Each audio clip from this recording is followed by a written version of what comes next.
This is war.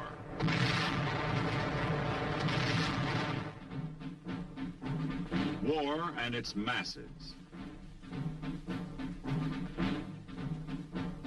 War and its men.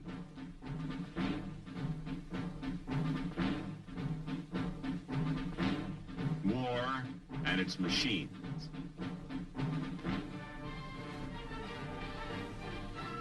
Together they form the big picture.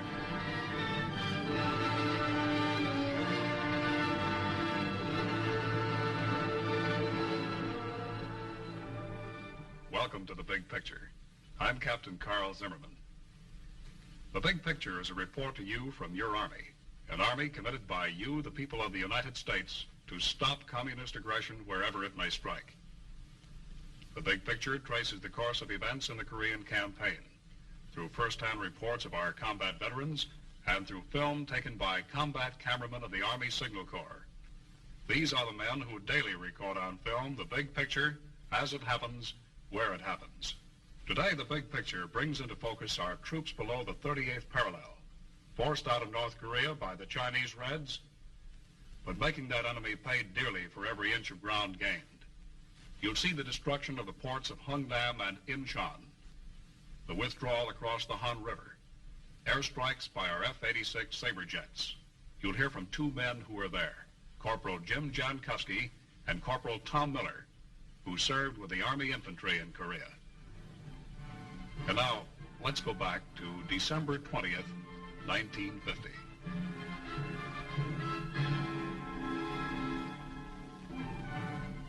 On 20 December, there are two fronts in Korea. Main concern at this time is the Hungnam beachhead, where evacuation has been in progress since 12 December. On the Western Front, UN forces have withdrawn to a general line near the 38th parallel. The enemy continues to mass strength here. 105,000 troops and 100,000 refugees are evacuated from the Hungnam beachhead to the Pusan-Pohang area to the south, plus vast quantities of supplies and equipment. The Navy and Air Force lay down a curtain of steel until the last man is removed. In the west, there is a gradual strengthening of the battle line.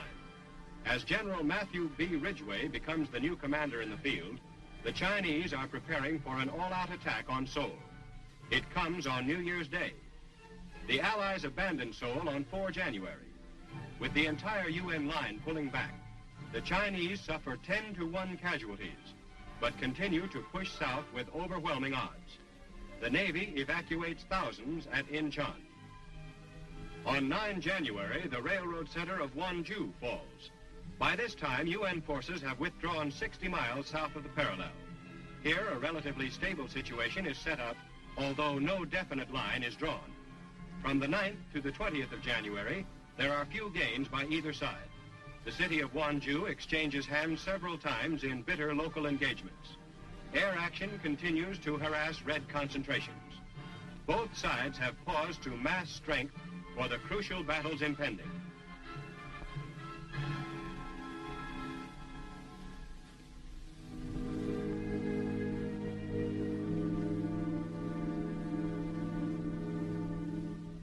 The perimeter of blood and steel about the port of Hungnam is shrinking fast.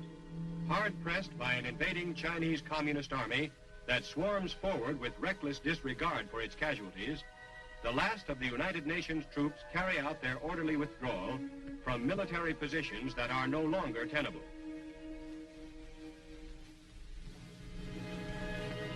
The delaying actions, which have exacted such a high toll of the pursuers, are finally drawing to a close. Most of these men who have stuck it out until the last hours before boarding the waiting ships are elements of the 3rd Division.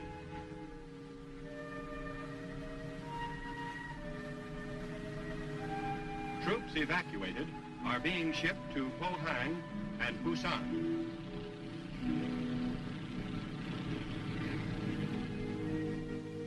A nitrate factory smokestack is blown up by an engineer demolition team to prevent its use as a landmark by the Reds to pinpoint vital targets in the beach area.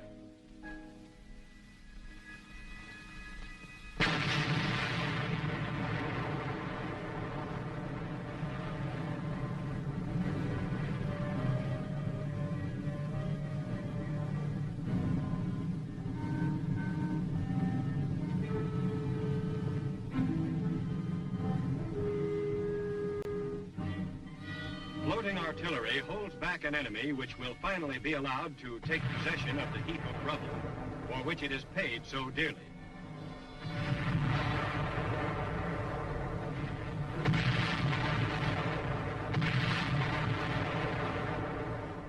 Tons of demolition charges are lowered under the piers and pilings that line the harbor front. It will be a long time before the occupying enemy troops will be able to put these harbor facilities to any good use. Around the warehouses on the docks, engineers lay out a hose that is filled with TNT.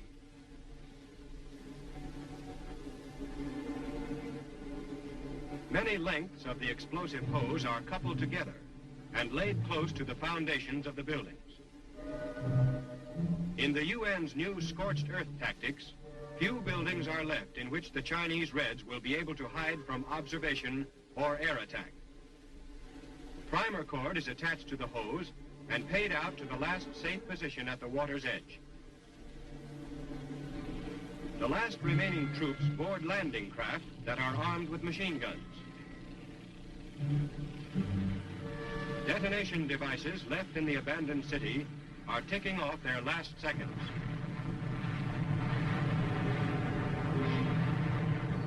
An ammunition dump goes up, thundering and crackling as it illuminates the sky with a spectacular display of fireworks.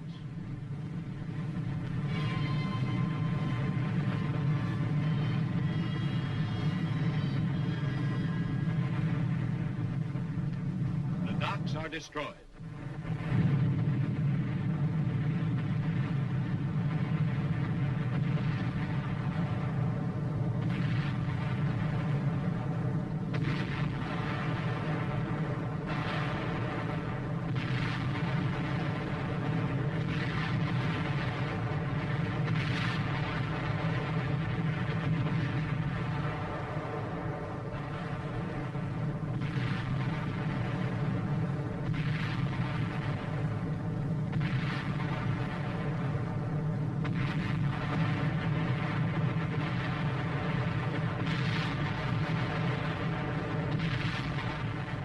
The remains of Hungnam are left to the enemy.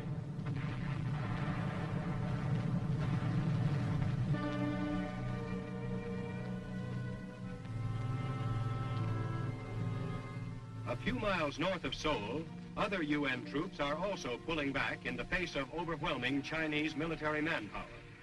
The situation requires the entire 8th Army to be redeployed. Men and machines move back from positions which they had occupied before the vast Chinese hordes had swarmed across the Manchurian border and precipitated an entirely new war. As UN troops withdraw below the 38th parallel, it is estimated that a force of fully 100,000 Chinese are preparing to close in on Seoul. The new lines, which will be commanded by General Ridgway, are regrouping well to the south, where our troops can avoid the danger of entrapment. South Korean guerrilla troops act as the rear guard as they move along in the withdrawal. The once proud capital city of Seoul is soon to be occupied by the enemy.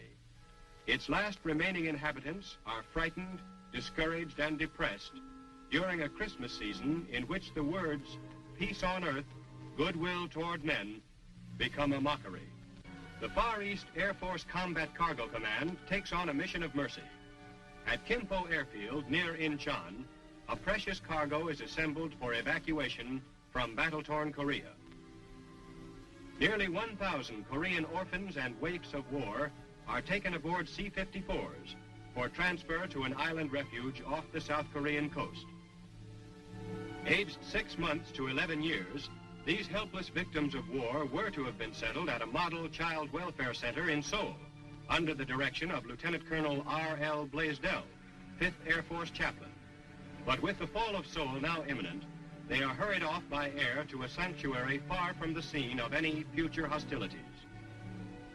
With the help of Red Cross, YMCA, and mission officials, the youngsters were gathered up from many points in the war-torn nation. The tiny passengers, many of whom are suffering from starvation, whooping cough, tuberculosis, and other serious illnesses, are cared for with special tenderness by the airmen and nurses.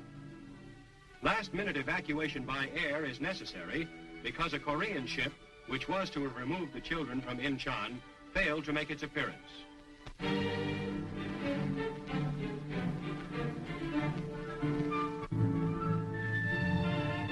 On the southern outskirts of Seoul, United Nations troops pull back across the Han River. The South Korean government has already moved to Busan.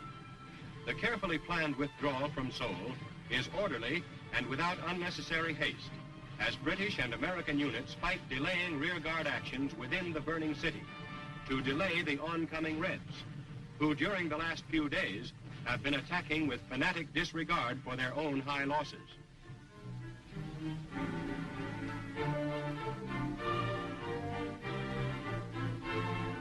A section of a pontoon bridge is dismantled after the main body of troops have crossed in that area. Whatever is usable and readily transportable, the troops take with them. There will be other rivers and streams to cross.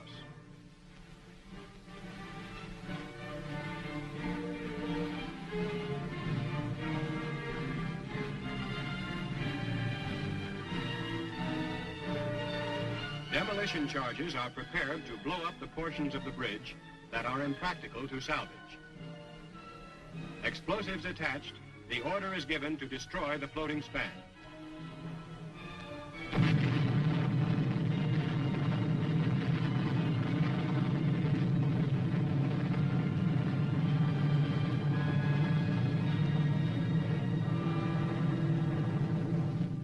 We were moving south again to a new defense line, destroying any places that might be of value to the enemy. Corporal Jim Jankowski, who served with the Army's 2nd Division, can tell us about that withdrawal. Well, Jim, how about the withdrawal from Seoul? Well, withdrawal from Seoul there, before we started, it was a very nice town there, but after we started going through it, we destroyed all buildings and ammo dumps that the enemy couldn't take and use against us. You didn't want to leave any defensive positions behind for the Chinese, right? No, we didn't. How about the withdrawal across the Han River? Well, the withdrawal across the Han River there, well, our combat engineers there waited for everyone to get across there, and after we got across, they picked up all the valuable stuff they needed, and after that, they destroyed the bridge and set mines and booby traps in case to places where the Chinese could come through to harm our forces. Mm-hmm. Now, the 2nd Division received the brunt of the Chinese attack. What do you remember most about these attacks, Jim? Well, the most I know about the Chinese attacks is, well, they send about 3 waves against you, and first wave would have burp guns, automatic rifles, and second wave would have grenades, and the third wave wouldn't have nothing. But when we'd shoot down the first wave, we'd destroy them, the third wave would pick up weapons and keep on coming against us, just like throwing a bunch of bodies at you. They didn't place much value on life then, did they, Jim? No, they didn't. They're doped up there, and it seemed like their commander officers tell them about they have food and clothing up on the hill, and when they get up there, it seems like they see they don't have it, and they convince them at the next ridge over they got the food and clothing for them. They just dope them up and make them take the ridge. Just keep them moving. Keep them moving. Well, Jim, while we were withdrawing, what was happening to the civilian population? Well, the civilians, our Air Force and Navy and our ground force took care of them. They flew them out by airplane and took them by boats and any kind of transportation we could get to take them to the Daegu and Busan perimeter. Mm-hmm. Now, how long did it take to make our withdrawal from the north to the area south of Seoul? Well, this took us a matter of days to withdraw from the north area down to Seoul there, but we knocked off pretty many Chinese doing that. We saw a lot of action. Mm-hmm. You certainly did. Well, let's watch our troops now as they continue to withdraw to a position below the 38th parallel.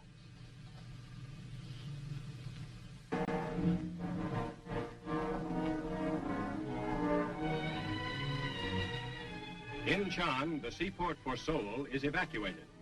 After the fall of the South Korean capital on 4 January, Incheon once again sees her beaches crowded with soldiers. It is a scene which is reminiscent of the United Nations landing here last September. But this time, the situation is more grim. Incheon has been isolated by the Chinese advance through the abandoned city of Seoul, and the communist reoccupation of Incheon is expected within a few hours.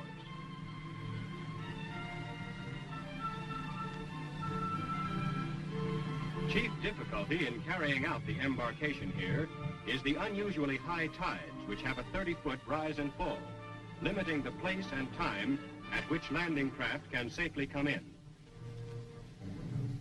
When UN troops, spearheaded by the 1st U.S. Marines, landed here on 15 September, the approaching end of the Korean War was hailed. But then the Chinese intervened to bring about what General MacArthur described as a totally new war. The final outcome of this new phase in Korea is still in doubt, as UN soldiers retrace hard-won steps along the roads and sea lanes to Busan. Throughout the evacuation, the United States heavy cruiser Rochester stands by in case the Chinese should appear before they are expected. The evacuation is to be completed by midnight. As the landing craft pull away, the island of Wolmy stands in the background, patched with snow. When the Marines had made their landing last September, Wolmy Island was the beachhead for the first wave of the salt boats. Now Wolmy is the last coastal landmark the troops see as they make their reluctant departure.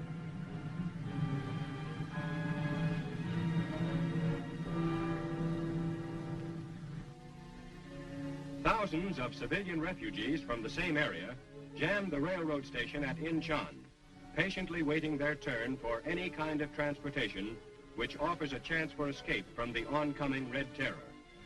The civilians from this section of Korea that has been in UN hands for a number of months appear better clothed and fed than the refugees evacuated from Hungnam in the east.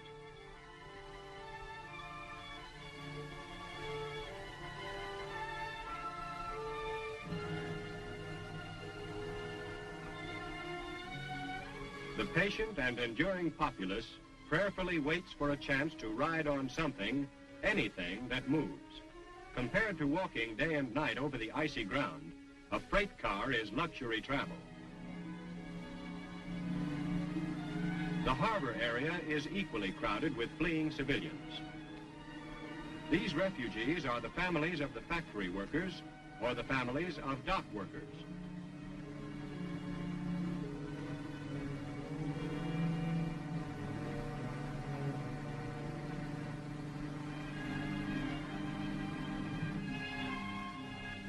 Many refugees arrange for their own transportation. Fishing boats and freighters are pressed into service. The fare is 10,000 won, or about $30, for the 36-hour sea journey to Busan.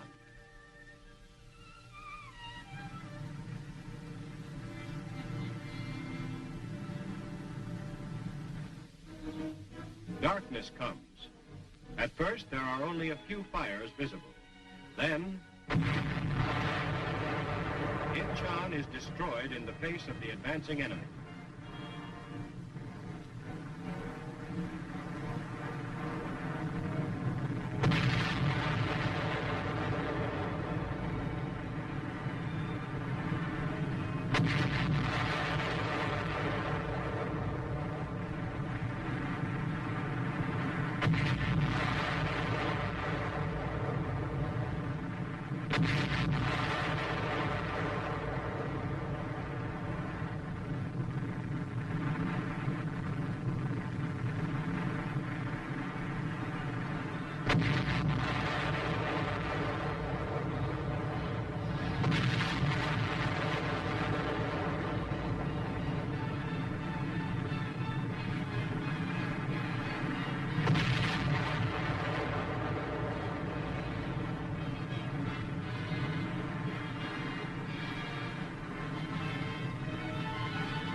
Dawn breaks over the suburban town of Ascom.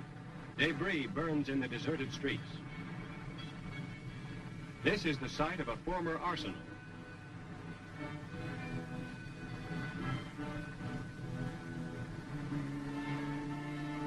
Abandoned locomotives have received a final going over from the air.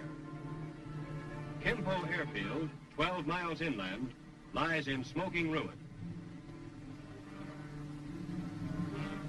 Typical of Incheon's total devastation are the locks, which once protected its tidal basin. To the troops of Communist China are left these remains of a Korean city.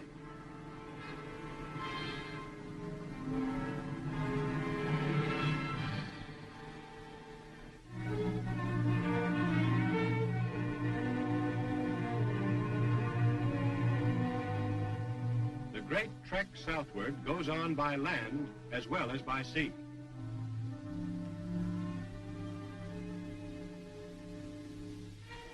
Up to the last, every bridge across the Han River is taxed to its capacity. A million civilians have already started southward from Seoul, but still the stream of refugees continues, slowly making its way over frozen rivers and fields. A serious problem for UN authorities, these people must somehow be cared for in the already overcrowded southern refugee centers.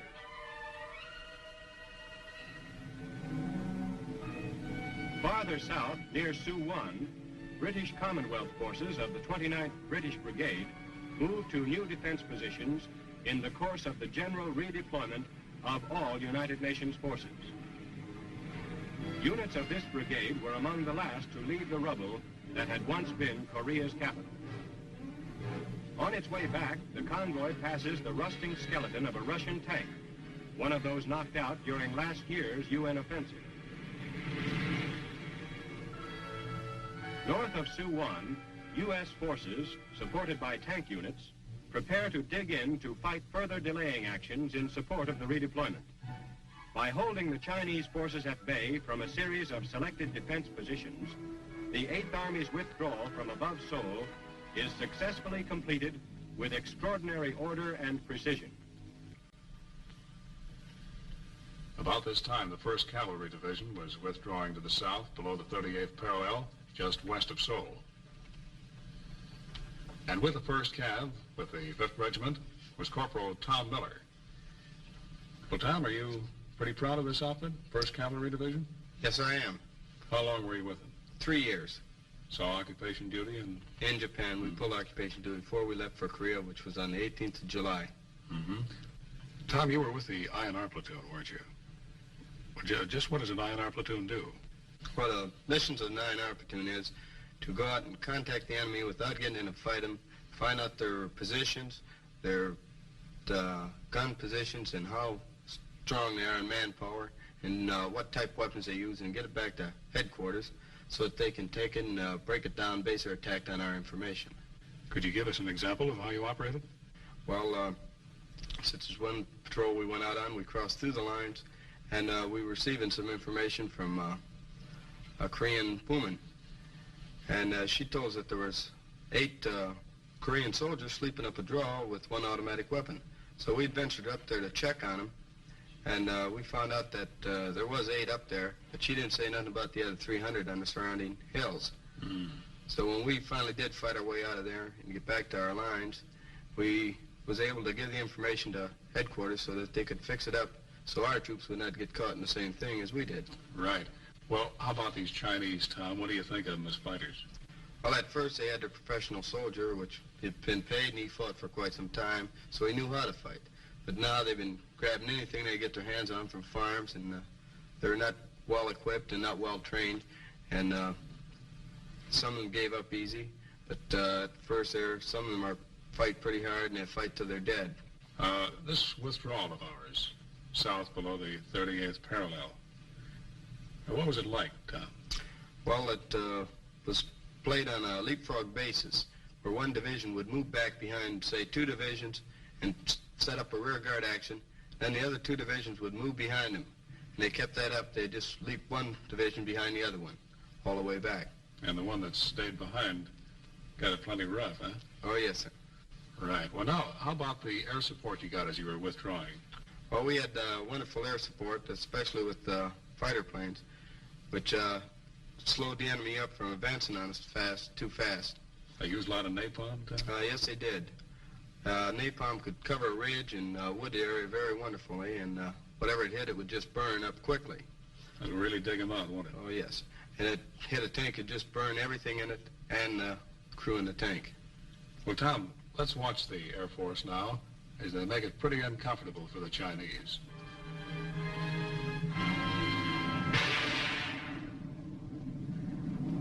As Chinese and North Korean ground forces occupy the ruined land for which they are paying so dear a price, fighter bombers of the UN Air Force fly constant sorties to harass and impede their movements and to destroy their supplies. The merciless blasting is in line with our determined efforts to prevent the enemy from marshaling sufficient troops for a major push before the UN forces have time to consolidate their strength in their new positions.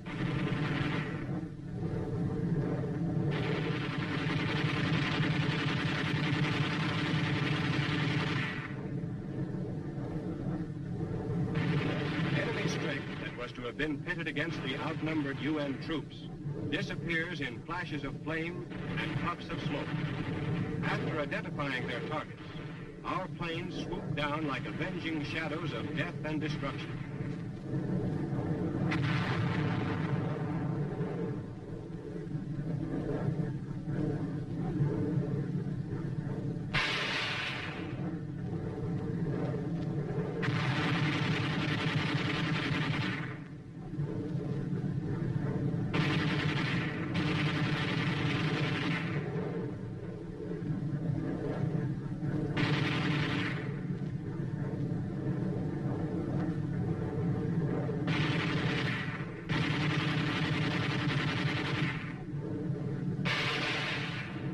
Reports from North Korean prisoners indicate that the incessant air attacks are wreaking havoc with troop morale.